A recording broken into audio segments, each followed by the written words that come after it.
The camera opens on a tranquil, sun-dappled lake surrounded by towering trees. The soft ripple of water is interrupted only by the distant chirping of birds and the occasional breeze that stirs the leaves. The serenity of the scene feels almost unreal, like a perfect postcard of nature's calm. But this peace is shattered in an instant. The camera zooms in on a man, well-dressed and unmistakably wealthy, standing at the edge of the lake. His expression is cold, detached, as if he's performed this action 100 times before. He cradles a newborn girl in his arms, her tiny face scrunched in confusion, unaware of the fate awaiting her. Without a flicker of hesitation, he tosses the child into the lake, watching her small body disappear beneath the surface, as if she's no more than an inconvenience. The ripples of water spread outward, but there's no one around to hear the faint cries. He walks away, his back to the scene, without a second glance.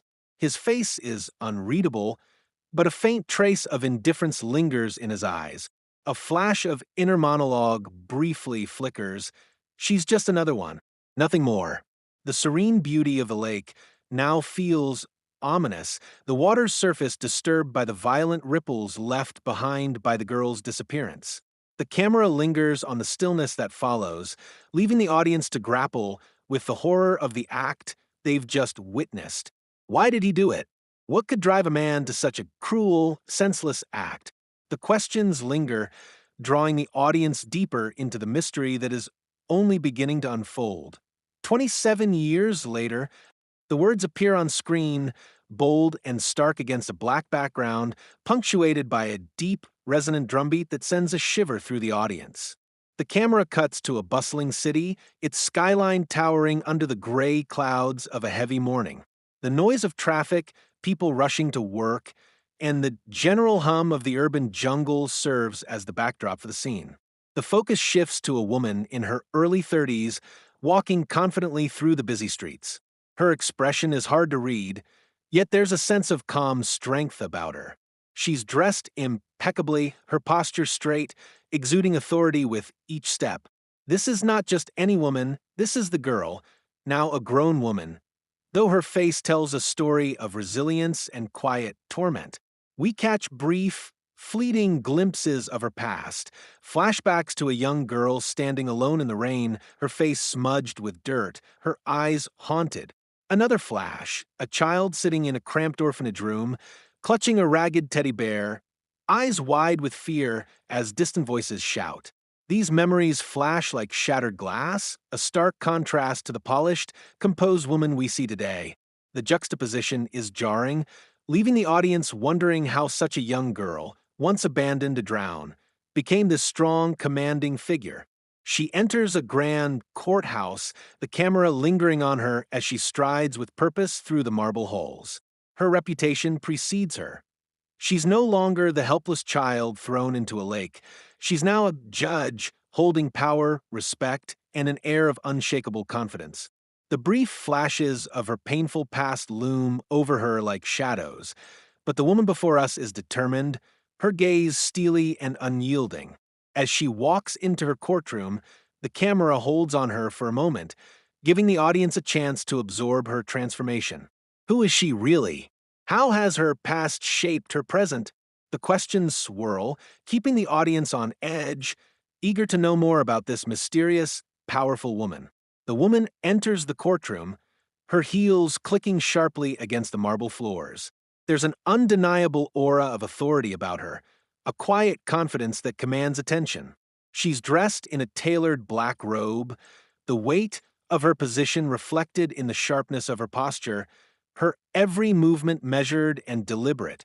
Her name is spoken with respect by those who work with her, whispered in awe by those who stand in her presence.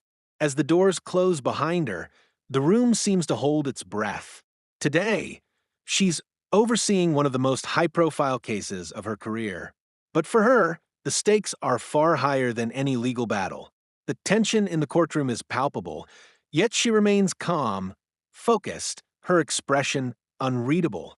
To the untrained eye, she seems nothing more than a successful, composed judge, one who has worked her way to the top through sheer determination and intellect.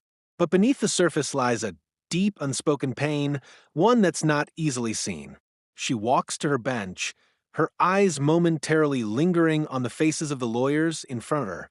They might not know it, but each one carries a small piece of her past, a past she's fought hard to bury beneath layers of law books and courtroom battles. Her childhood, if it could even be called that, was a different world altogether, one of loss, loneliness, and unimaginable horror. There were years of uncertainty, nights spent alone in an orphanage, and days filled with the haunting memories of the lake where she was abandoned, where she was meant to die. But she survived, and from that survival, she grew strong. Her resilience was forged in the fires of neglect, abandonment, and trauma. The child who had been cast away, like an insignificant object, had risen time and time again from the ashes of her broken past. She takes her seat behind the bench, her fingers lightly brushing the smooth wood, her gaze flickering briefly to the papers in front of her. The case before her is complex, the legal arguments intricate, but she knows exactly what she needs to do. For years, she's used her intellect and determination to push herself forward, never letting the ghosts of her past drag her back. But every decision she makes, every ruling she passes, is weighed against the crushing knowledge of what she lost. She's learned how to compartmentalize, to lock away the past in the recesses of her mind, but it's never far from her thoughts. When she steps into that courtroom, she's not just delivering justice for others. She's seeking justice for herself. Every case, every verdict, feels like an extension of her own battle, a battle to prove her worth, not just to the world, but to the little girl who had been discarded by the very hands of a man who had no idea what she would become. As she calls the next witness to the stand, the weight of the moment presses down on her. She's reminded, in that instant, of the child who once stared at her reflection in the cracked mirrors of the orphanage, dreaming of a life she would never have. But she did have it. She built it with her own hands, step by step, using every ounce of pain, every ounce of heartbreak to fuel her drive. And now, as a judge, she holds the power to shape the lives of others. But will she ever be free of the past? Will the woman she's become be enough to silence the ghost of the little girl who still cries for justice? The answer, perhaps, is buried in the case she's about to hear, one that may change everything she's ever known. As the judge sits behind the bench, the case unfolding before her is nothing more than a blur. Her mind drifts, slipping back into memories she's tried so hard to suppress. A distant echo of water lapping against the shore pulls her back to that fateful day, the day she was abandoned. The flashback comes in waves, fragmented and jagged, as the coldness of the lake mirrors the coldness in the eyes of the man who threw her in. Her infant form, weightless, sinking through the water, gasping for air, fighting against the currents. The distant sky above her felt so far away, and the ground beneath too distant to reach. The memory rushes in, too fast, too painful. Why was I thrown away like that? Suddenly, the scene shifts. She's no longer in the lake, but in the sterile, dimly lit room of an orphanage. The years blur together, days that felt like endless nights of loneliness and fear. She's small, barely more than a child, tucked away in a bed that's far too big for her. The other children barely notice her, lost in their own pain, their own quiet despair. She can hear their whispers, feel the weight of their silence, a constant reminder that she doesn't belong. The matron is stern, a woman whose face she will never forget. There's a warmth in her eyes, but it's always fleeting, always distant. She's only ever seen as another orphan to be forgotten. The girl, bruised both physically and emotionally, walks through the halls, her head down, eyes cast towards the floor. The echoes of laughter from the other children are reminders of a life she'll never know, a life that seems unreachable. Why does nobody see me? She wonders. Her mind starts to build a world of escape, a world where she isn't abandoned, where she isn't unwanted. In these moments, her dreams are her only sanctuary. She learns early that survival isn't just about the physical, but about finding ways to protect herself emotionally. The flashbacks continue. The girl is older now, perhaps 10, standing alone at the gates of the orphanage. She's made her decision. She's tired of being invisible, tired of waiting for someone to save her. With nothing but the clothes on her back, she runs. She doesn't know where she's going, but she knows she can't stay in the orphanage any longer. The world is vast unknown, but it's also full of opportunities. Or so she hopes. It's dark when she reaches the city, the flickering streetlights casting long shadows across the pavement. She's terrified, but there's a spark of something else too: determination. The girl finds work sweeping floors in a dingy restaurant, but it's never enough to erase the emptiness inside her. Each day, she fights to keep going, to remind herself that she is worth something, that her existence matters. There are moments when it feels like the world is closing in on her, when she wants to curl up and give up. But she doesn't. She can't.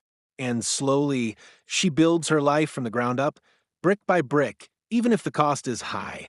Through these years, the weight of her past never lets go. Late nights spent studying, scouring textbooks, trying to catch up on everything she missed while she was alone. She fights for every opportunity, every chance to prove that she isn't the girl who was tossed into the lake and left to drown. Every decision she makes, every achievement she reaches, is a step closer to reclaiming the life that was stolen from her. And yet, with every step, she's haunted by the faces of the people who abandoned her past never fully escaping her. It's not just survival anymore, it's about revenge. Not in the traditional sense, but in showing them all, those who left her for dead, that she has built something powerful from the ashes of her broken beginnings. One night, as she walks through the streets of the city, now in her late teens, she sees something in the distance: his face, the man who had discarded her without a second thought, standing outside a building, his image unmistakable. The pain is sharp, as if the past had suddenly come rushing back, drowning her once more. She freezes, feeling the blood drain from her face. But in that moment, something inside her shifts. She doesn't feel anger, but something colder, something calculated. You're not going to get away with this. It's not just about the revenge she's dreamed of, it's about justice. It's about the power she's gained over the years and the power she's about to wield. She doesn't go to him. She doesn't confront him that night.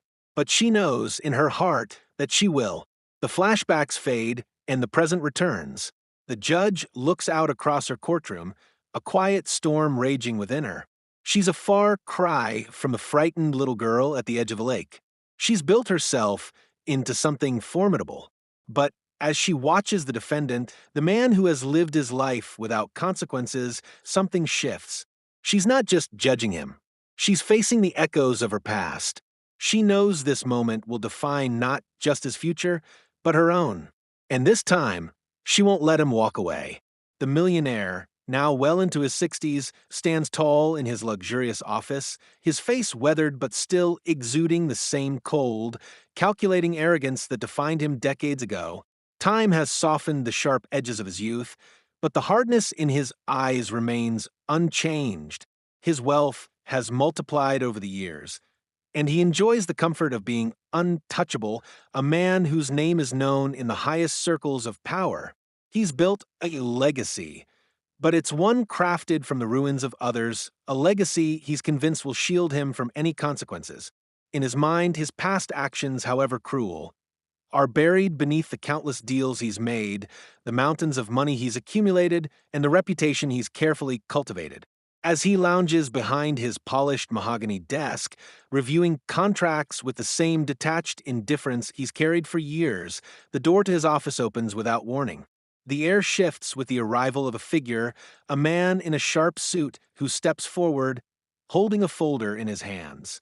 "Sir," the man says, his voice hesitant, "there's a matter you need to be aware of." The millionaire's eyes flicker up from the papers in front of him. He's used to people bringing him problems. But this time, there's an unusual note of urgency in the man's tone. "What is it?" he asks, his voice flat, devoid of concern. The man hesitates before continuing. The woman who's presiding over the case, the one involving the land dispute with the Mackenzie Group, it's Judge and Whitfield. The words land like a punch. For a moment, the millionaire's world seems to stop spinning. and Whitfield. The name is unfamiliar, but there's something about it that stirs a deep, uneasy feeling in his gut. His mind races through a haze of forgotten memories, flashes of the past that seem distant but disturbingly clear. He recalls the night, cold, so cold, and the helpless infant in his arms, her tiny face scrunched in confusion. He had left her to die, tossed her into the lake like a discarded object, and walked away without a second thought. The memory of that night resurfaces with terrifying clarity, and for the first time in decades, he feels the weight of his actions crashing down upon him. He leans back in his chair, his mind now fully engaged with the revelation. Judge in Whitfield. His hand clenches involuntarily around the edge of his desk, the irony of it all hitting him in waves. The girl he had abandoned so callously, so ruthlessly, has returned, and now she holds the power to destroy him. The very woman he had condemned to a brutal fate is now the one who can bring his empire crumbling to the ground. His mind spins with disbelief, a slow burn of panic beginning to rise. He tries to shake off the feeling, but it lingers, gnawing at him. This wasn't just any case, it was his case, and she was the one who would decide his fate. As the man leaves his office, the millionaire stands, pacing in slow, measured steps, his thoughts a whirlwind of fear, regret, and disbelief. How had she made it this far? How had the girl he had thrown away all those years ago become someone so powerful? He had convinced himself that the past was behind him, that his actions would be forgotten. But now, everything he's built, everything he's worked for, feels fragile, like glass about to shatter. He's no longer the untouchable man he once thought he was. He is vulnerable, exposed. The very thing he feared the most has come to pass. The girl he discarded, the one he had erased from his memory, is standing in the very place he once thought was his sanctuary, holding the power to strip him of everything.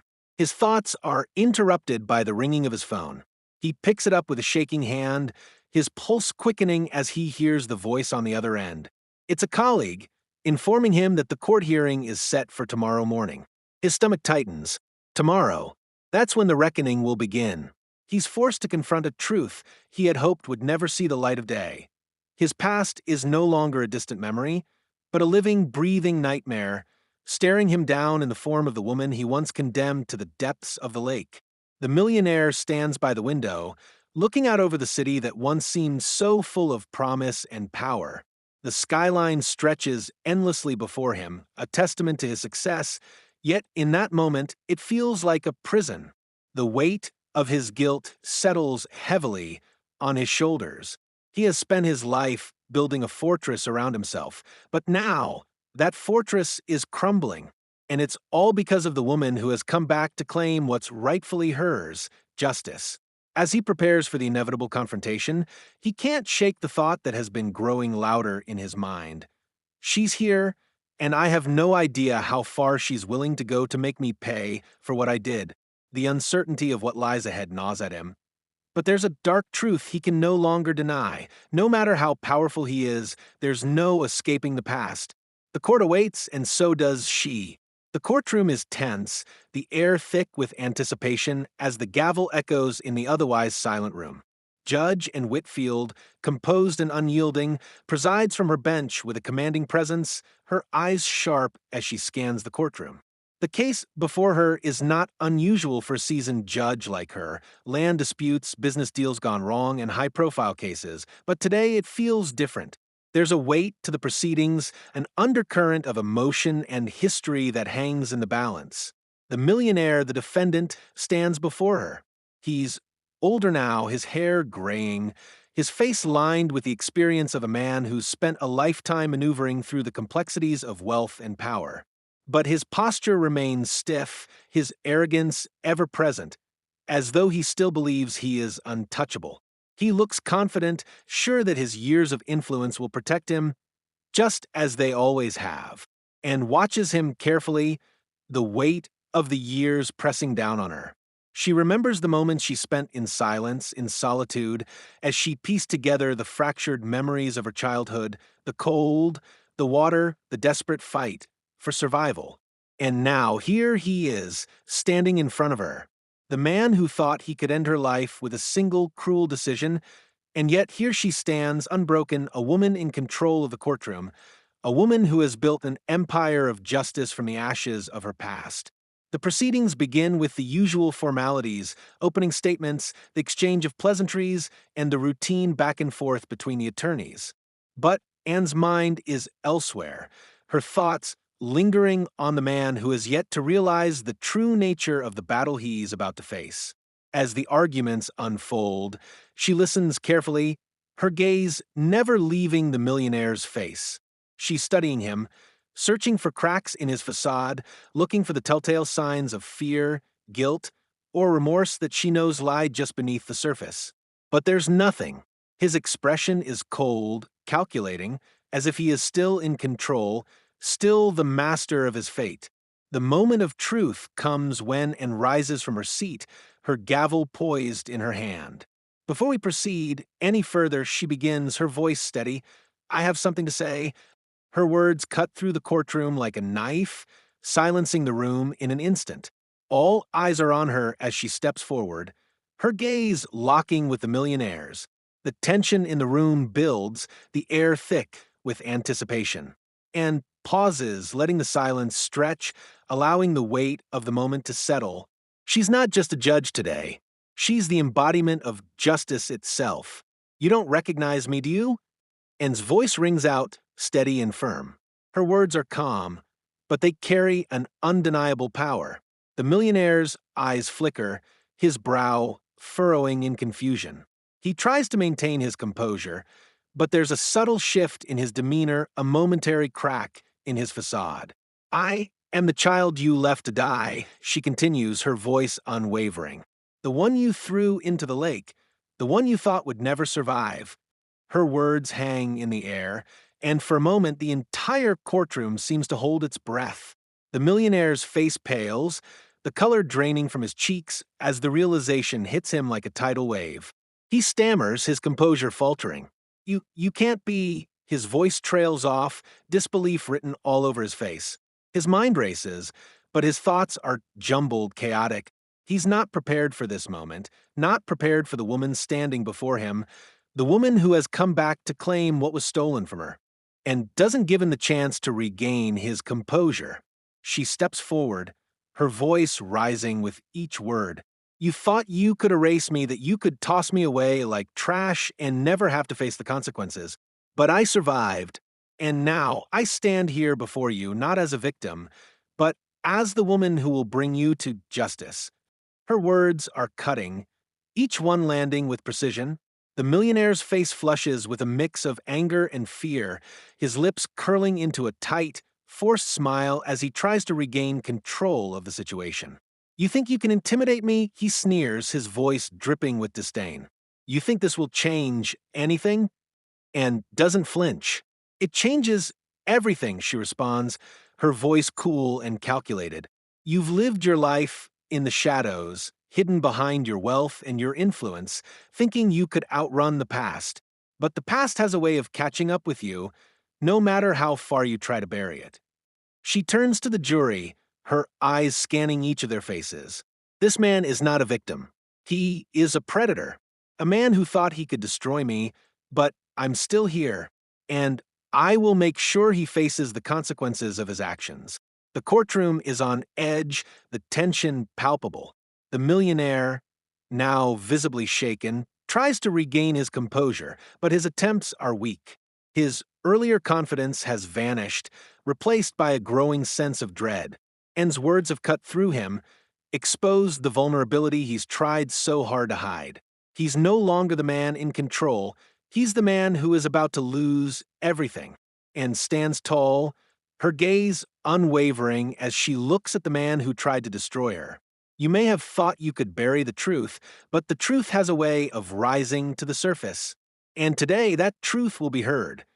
Her voice rings out with authority, every word a testament to her strength and her resolve. The millionaire stumbles back, his mind racing as the full weight of his past crashes down upon him. He's a man who thought he was untouchable, a man who believed his money and power would protect him from the consequences of his actions. But, and is not the child he abandoned so many years ago. She's the woman who has fought for every inch of her life, who has clawed her way to the top, and who will not allow him to escape his past. The jury watches in stunned silence, their faces a mix of disbelief and awe as N's words sink in. They've heard the case, seen the evidence, but nothing could have prepared them for the revelation that N has just made.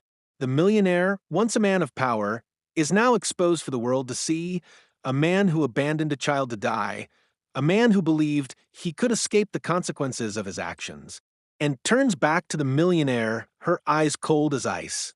You thought you could get away with it, but you won't. Not today. Not while I'm still standing. Her voice is steady, but there's an undercurrent of emotion, a rawness that comes from the years of pain she's endured. She's not just seeking justice for herself. She's seeking justice for the little girl who was left to die, for the woman who has fought her entire life to reclaim what was stolen from her. The millionaire's face is a study in frustration, anger, and fear. He opens his mouth to speak, but his words falter, his throat dry as he struggles to find a defense. He knows, deep down, that there is no defense. The truth is out, and there's no escaping it. Anne's gaze never wavers. The past doesn't go away just because you ignore it. It stays with you. And today, you'll face the consequences of what you did to me. She turns to the jury once more, her voice commanding. This is not just a case of land disputes. This is a case about accountability, about holding the powerful accountable for their actions, about making sure that no one, no matter how wealthy or influential, is above the law. The courtroom remains silent as N's words hang in the air, the tension thick and suffocating. The millionaire's fate is sealed and has revealed the truth, and now there's no turning back. She has faced her past head-on, and in doing so, she has made sure that justice will be served. The question no longer remains whether or not he will pay for his crimes. The question is, how much more will he lose before it's all over? The courtroom is unnervingly quiet, every face, every movement, frozen in anticipation as the gavel falls, signaling the final moments of this long and painful journey. And Whitfield stands tall at her bench, but the power in her presence now is not just legal, it is personal. It's the culmination of decades of suffering, of unanswered questions, of a burning desire for justice that has led her to this very moment. The millionaire, the man who thought he could erase her from existence, is no longer the confident, untouchable figure that entered the courtroom that morning. His shoulders slump, his hands are trembling, his face is pale with the realization that the weight of his actions is finally upon him. The stoic facade he's built over the years is cracking, piece by piece, as N's words rip through him like a relentless storm. She is no longer just a judge. She is the voice of every child who was abandoned, every soul who was cast aside in the name of convenience. And now, in this moment, she will be the one to deliver the final blow, not out of hatred, but out of a desire to heal, to move forward, and to ensure that justice is served. And steps forward, the room still silent as she surveys the courtroom. The air feels thick with the tension of the past and the weight of the future. Every eye is on her, every breath is held as if the room itself understands the gravity of the situation. She takes a deep breath, steadying herself, and then begins, her voice clear and unwavering, yet laced with the raw emotion she's held inside for so long. You thought you could throw me away, that you could erase me from existence. She begins, her words cutting through the silence like a blade. You thought that your wealth and power could protect you from the consequences of your actions, that the world would turn a blind eye to the darkness you created. But you were wrong. Her voice is firm now, but there's an undeniable crack of pain buried beneath the surface. She's not just speaking to him. She's speaking to the little girl she once was, the terrified child who was abandoned, who fought to survive, who clung to the fragments of her broken spirit when the world tried to take everything from her. I was that child. I was the one you threw away, like I didn't matter. Like my life wasn't worth anything. And for so long, I believed it. I believed that I didn't matter, that I wasn't worth saving. But I'm standing here today not as that girl, but as the woman I have become, the woman who survived you. Anne's gaze never wavers from the millionaire. His face is twisted in disbelief, his eyes wide with fear. But Anne doesn't flinch. She's been through too much to be shaken now. I survived not because of you, but in spite of you, she continues, her voice growing stronger, more resolute. And I didn't survive just to make you pay. I didn't survive just for revenge. I survived because I had to. Because there were things in me that you couldn't take, no matter how hard you tried. The love, the hope, the strength that I found within myself, those are the things that made me who I am today. And you may have tried to bury me, but I'm here, and you will face the consequences of your actions. Not just as a man, but as a human being who thought he could walk away without ever looking back. And takes a step forward, closing the distance between them. The entire courtroom is leaning in, every person in that room hanging on her every word, feeling the raw power in her speech, the weight of every emotion she's carrying. I'm not here for revenge, Mr. Donovan. I'm not here to make you suffer just for the sake of it. I'm here because I believe in justice, because I believe in redemption, because I believe in the power of forgiveness. But forgiveness doesn't mean letting you off the hook. Forgiveness means facing the truth, accepting the damage you've done, and making amends no matter how painful it may be. Her words hang in the air, suspended, as if the room itself is absorbing every syllable. The millionaire is shaking now, his body betraying the calm exterior he tried so hard to maintain. His mouth is dry, his hands clammy as he glances around the room, seeking refuge in the faces of those who surround him. But there is no refuge. There is no escape. Anne's gaze locks with his, and for the first time, he feels the weight of everything he's done. The weight of every lie, every cruel decision, every life he's destroyed, all falling upon him in that one instant. I've spent my life trying to outrun this moment, and says softly, almost as if to herself, I've spent so many years burying my pain, my anger, my grief. I've fought to be something more than what you made me. I've fought to turn my suffering into something that can help others. But none of that changes the fact that you are the reason I had to fight so hard. You're the reason I had to claw my way to the top because you stole my innocence, you stole my peace. You thought you could take everything from me, but you didn't. You didn't take me. And that, in the end, is what matters. The room is completely still. There is no sound, no movement, only the slow, steady rhythm of Anne's words as they sink into the souls of everyone in that room. She is no longer the victim of a past she couldn't control. She is the architect of her own destiny, and she is using that power, that strength, to make sure that the man who thought he could destroy her faces the consequences of his actions. I don't need revenge, she says, her voice quiet but firm. What I need is for you to face the truth, to accept that what you did was wrong, that you can't just walk away from your past, that your actions have consequences, and today, you will feel those consequences. Today, you will be held accountable. For the first time in the entire trial, the millionaire's face contorts with genuine emotion, a mix of fear, guilt, and something darker. He tries to speak, but the words catch in his throat. The walls he's built around himself, the armor of wealth and power, has crumbled. The facade that he spent his life perfecting is gone, leaving nothing but a broken man standing before the woman he tried to destroy. Anne's eyes harden as she watches him, the fire of justice burning brighter in her chest.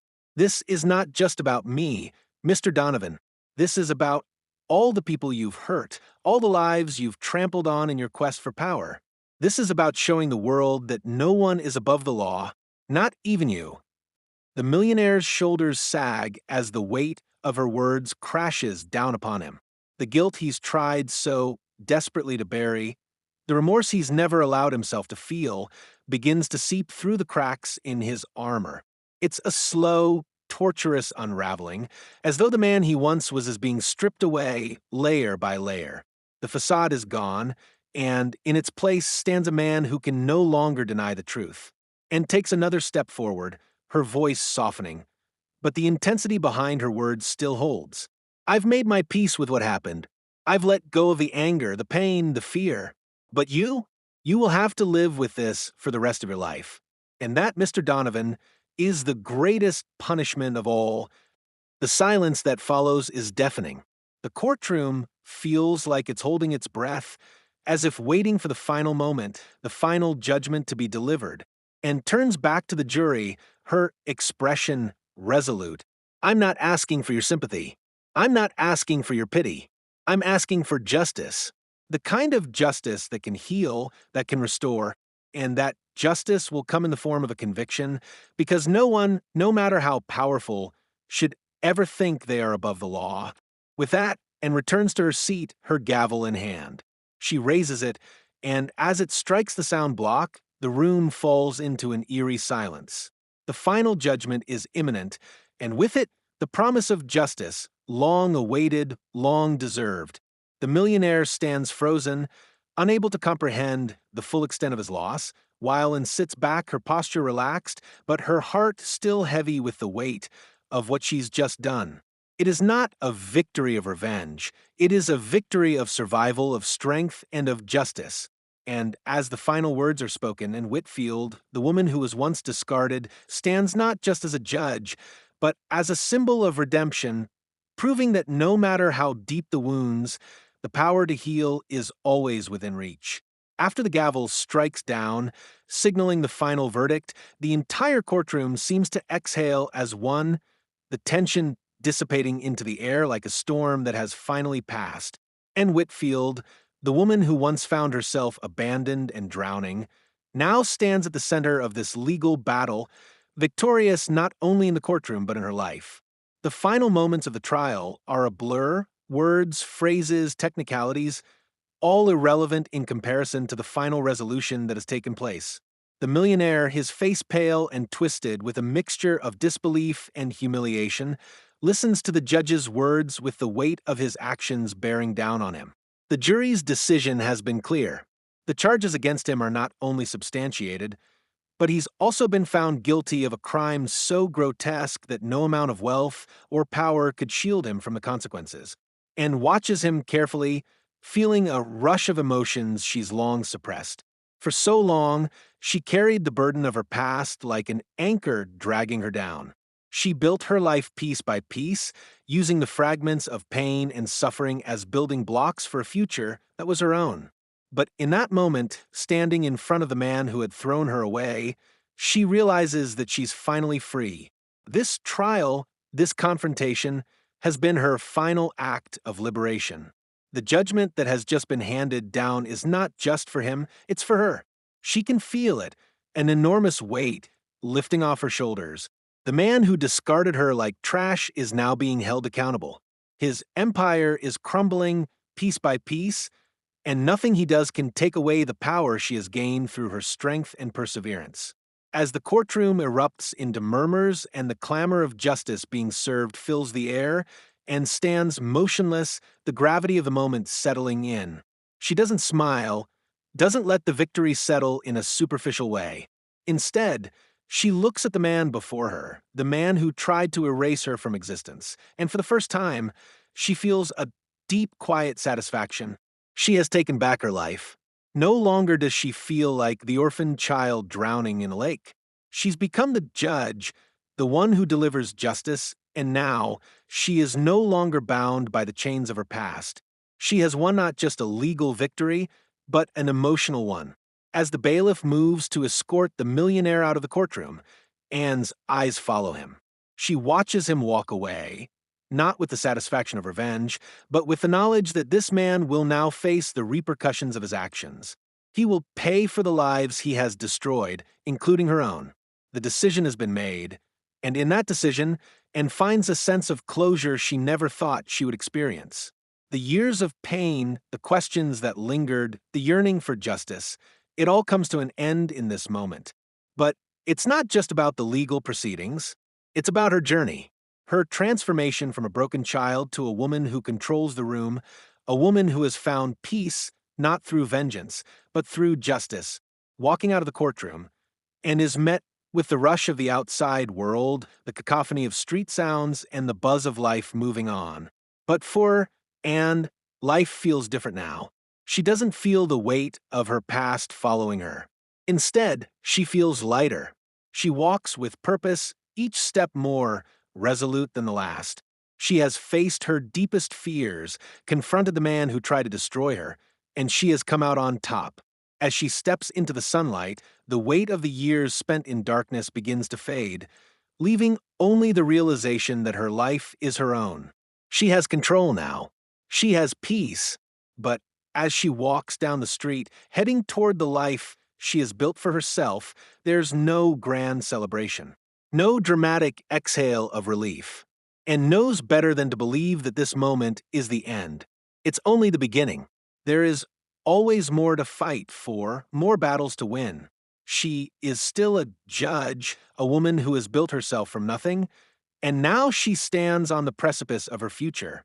Her strength, her drive, her unshakable will have brought her here, and those same qualities will continue to carry her forward. Anne's story is not defined by the trauma of her past, nor is it defined by the man who tried to destroy her. It's defined by the woman she has become, the woman who will continue to fight for justice, who will continue to rise above every obstacle, who will continue to forge a path that is all her own. She pauses for a moment on the steps of the courthouse, looking out at the world before her. The sun is setting, casting long shadows across the pavement. In this moment, and doesn't look back. She doesn't need to. She's free. She's finally free. As she walks away, the final thoughts that linger in her mind are not of the millionaire or even of the trial. They're of herself, the woman who survived, the woman who became more than the sum of her past. And Whitfield has found her peace. The past will never define her again. She has lived through the storm. And now she will continue on her journey with the strength of all her experiences propelling her toward an even greater future. The world is open to her, and she knows, without a doubt, that she will face whatever comes next with the same courage and conviction that led her here. For Anne, the journey is far from over. The resolution isn't just in the verdict, it's in the life she has yet to live. And as she steps into that life, she knows that nothing, not even the darkest parts of her past, can ever take away the freedom she has fought so hard to claim. The world is hers, and she's ready to seize it. The camera lingers on in Whitfield as she stands alone by the edge of the very lake where her life was nearly stolen from her all those years ago.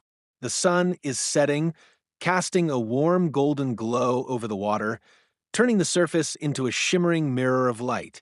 The air is still. The only sounds are the gentle lapping of the water against the shore and the distant rustling of trees in the breeze, and stands motionless, her gaze fixed on the horizon, where the fading sun meets the vast, endless sky. Her face is a picture of quiet strength and introspection, her features softened by the fading light, yet her expression is resolute. The woman who once stood at this very spot as a helpless child now stands tall and unyielding, a testament to her survival, her resilience, and the power of her journey. As the camera pulls back slowly, and silhouette becomes smaller against the vastness of the lake, the world around her expanding, as if symbolizing the endless possibilities that now lie before her. The weight of her past, the man who tried to destroy her, the years of pain and abandonment, all of it feels distant now. It's as though she has cast aside the heavy chains that once bound her, and in this moment of stillness, there's a sense of freedom, of release. The lake, which once symbolized death, abandonment, and the darkness of her past, now feels different. The water reflects the colors of the setting sun, beautiful and serene, a quiet reminder that even the darkest waters can give way to light. But there's no grand sense of closure, no moment of perfect peace. Instead, there's an air of quiet reflection, of questions left unanswered, of battles yet to be fought. As the camera continues to pull away, the viewer is left with a feeling that is not of finality, but of continuity. Anne's journey is far from over. The judgment has been made, but the true measure of justice remains uncertain. Has she truly forgiven him? Has she found the redemption she sought? Or is there still a part of her that yearns for something more? Perhaps revenge, perhaps justice, or perhaps simply understanding the full extent of what she's lost and gained in the process. The fading light of the sunset casts long shadows across the water, and as the camera pulls back further, the audience is left with the haunting question: is justice truly served, or does it always come at a cost? The ripple of the lake, the stillness of the moment, invites reflection, allowing the audience to contemplate the delicate balance between justice and vengeance, between healing and hurt, and stands alone but not defeated. She stands alone because she has learned the art of self-reliance, the necessity of facing one's own battles, and the strength to rise above them.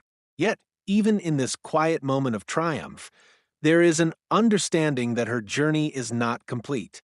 The camera continues its slow retreat, widening the frame until, and is nothing more than a figure in the distance, a woman who has come through the fire, her back to the lake, the setting sun casting its last golden rays over her. The scene holds for a long moment, and in the silence, the tension of the unanswered questions lingers. The viewer is left not with a sense of closure, but with a feeling of anticipation, of something unresolved yet inevitable. As the camera moves further away, the final hook remains. What happens after justice is served? The question is left unanswered, not because it's unimportant, but because it's something only Anne can answer in her own time, in her own way. The fading light turns to dusk, and the screen slowly fades to black, leaving the echoes of the journey and has taken with her, and the reminder that redemption is not a final destination, but an ongoing process. The audience is left with the quiet realization that, much like the ripples in the water, the impact of one's actions, whether for good or ill, continues long after the event itself. Anne's story, like the lake, will never truly be still. The ripples will go on, and so will she. If Anne's journey has inspired you, if you've been moved by the power of resilience, justice, and redemption, don't let her story end here. Take a moment to reflect on your own journey. What battles have you fought, and what obstacles have you overcome? Every person has the power to rise above their past, to create their own future, just as Anne did. If you found this story impactful, share it with others. Let them see the strength that can come from within when we face our darkest fears. And don't forget to leave a comment below. What part of Anne's journey resonated with you the most? How has her story influenced your perspective on justice, survival, and growth? Subscribe now, so you never miss a story that could inspire you to keep going, no matter the odds. Because like Anne, the power to change, to rise, and to overcome is within you. Don't wait for the world to give you permission to heal. Take that first step today.